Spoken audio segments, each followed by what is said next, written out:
கரெக்டாக பிரியாணி எப்படா செஞ்சு முடிப்போம், எப்படா சாப்பிடுன்னு இருந்துச்சு. இப்போது வேலை வந்துச்சு, என்ன பண்ணுறது, நம்ம விதி அந்த மாதிரி இருக்குது. ஃப்ளாஷ்பேக். வணக்கம் ஐயா மாப்பிள்ள, சவுதி அரேபியாவில் இருந்து இன்றைக்கி நம்ம கொண்டக்கடலை பிரியாணி தான் செய்ய போகிறோம். உருளைக்கிழங்கு கேரட்டு போட்டு வாங்க எப்படி செய்யுதுன்னு பார்க்கலாம். அதுக்கு முன்னாடி நான் கொஞ்சம் தெம்பாக இருக்கணும் இல்லையா, நோன்பு வச்சேன், முடியல, ரொம்ப டயர்டாக இருக்குது. வேகமாக புதினா டீ செய்யலாம்னு சொல்லிட்டு புதினா டீ ஊற்றி வேகமாக குடிக்கலான்னு குடிச்சிட்டே இருக்கேன். டைம் ஆகிடுச்சு, 10 மணி ஆகிடுச்சு. சரி சீக்கிரமாக கேஸ் ஆன் பண்ணிவிட்டு பாத்திரம் வச்சுட்டு 100 ml எண்ணெய் ஊற்றிட்டு எண்ணெய் நல்லா சுடானதுக்கப்புறம் பச்சை மிளகாவும் வெங்காயமும் போட்டு நல்லா வதக்கிக்கலாம். இதுக்கப்புறம் லவங்கம், பட்டை, ஏலக்காய், பிரியாணி இலை போட்டு ஆட் பண்ணிவிட்டு கொஞ்சம் உப்பு போட்டு வதக்குனா கொஞ்சம் சீக்கிரமாக வதங்கும். அதுக்கப்புறம் 1 ஸ்பூன் இஞ்சி பூண்டு பேஸ்ட்டு ஆட் பண்ணிவிட்டு அந்த இஞ்சி பூண்டு வாசனை போனதுக்கப்புறம் தக்காளி ஆட் பண்ணிக்கலாம். எனக்கு அந்த லவங்கப்பட்ட ஸ்மெல் பிடிக்காது, அதனால் நான் வெங்காயம் ஆட் பண்ணதுக்கப்புறம் ஆட் பண்ணியிருக்கேன். உங்களுக்கு வேணுன்னா முன்னாடி கூட ஆட் பண்ணிக்கோங்க, நோ ப்ராப்ளம். அதுக்கப்புறம் பார்த்திங்கன்னா புதினா இலை, கொத்தமல்லி இலை என்கிட்ட கொஞ்சமாக தான் இருந்துச்சு, நான் கொஞ்சமாக ஆட் பண்ணியிருக்கேன். உங்கள்கிட்ட எக்ஸ்ட்ராவாக இருந்துச்சுன்னா நீங்கள் எக்ஸ்ட்ராவே ஆட் பண்ணிக்கோங்க. அதுக்கப்புறம் உருளைக்கிழங்கு, கேரட்டு போட்டு ஒரு கிண்டிட்டு மிளகாத்தூள், பிரியாணி மசாலா, ஜீரகப்பொடி, அவ்வளோதான் கைஸ். போட்டு ஒரு கிண்டுங்க.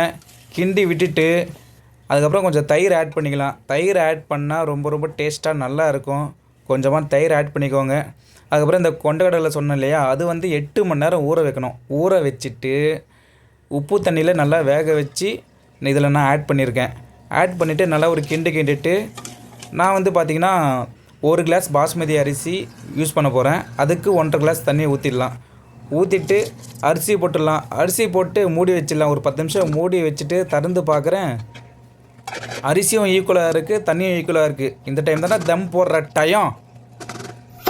நல்ல வேலை காய்ஸ், நமக்கு தம் போட்டு முடிச்சதுக்கப்புறம் நம்மளுக்கு வேலை வந்துச்சு. நான் ஷாப்பிங் வந்திருக்கேன். தம் போட்டு முடிக்கிறதுக்கும் நான் கேஸ் ஆஃப் பண்ணுறதுக்கும் எனக்கு வேலை வர்றதுக்கும் கரெக்டாக இருந்துச்சு. பார்ப்போம், கரெக்டாக பிரியாணி எப்படா செஞ்சு முடிப்போம், எப்படா சாப்பிடுன்னு இருந்துச்சு.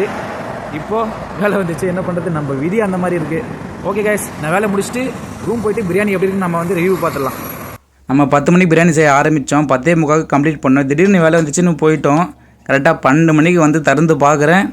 கரெக்டாக ரைஸ் எல்லாமே கரெக்டாக செம்மையாக இருக்குது. சரி சாப்பிட்லான்னு சொல்லிட்டு எடுத்து பார்த்தேன். ரைஸும் நல்லா ஓகே, நல்லா சாஃப்டாக எல்லாம் கரெக்டாக லெவலாக இருக்குது. பயங்கரமாக பசிக்குது. இப்போ நம்ம கொஞ்சமாக சாப்பிட்டுடலாம். மீதிக்கிற சாப்பாடு நம்ம காலையில் 4 மணிக்கு சாப்பிட்ணும், சஹருக்கு நோன்புக்காக சாப்பிட்ணும், அதுக்கு வச்சுக்கலாம். இந்த அளவு எவ்வளோ டேஸ்ட்டாக வரும் நான் கொஞ்சம் கூட எக்ஸ்பெக்ட் பண்ணவே இல்லை. வேறு மாதிரி இருக்குது. டேஸ்ட்டுக்கு நான் கேரண்டி. நீங்கள் ட்ரை பண்ணிட்டு கமெண்ட் பாக்ஸில் கமெண்ட் பண்ணுங்கள். ஓகே கேஸ், நீங்கள் ட்ரை பண்ணிவிட்டு கமெண்ட் பாக்ஸில் கமெண்ட் பண்ணுங்கள். மறக்காமல் நம்ம சேனலை சப்ஸ்கிரைப் பண்ணி வச்சுக்கோங்க.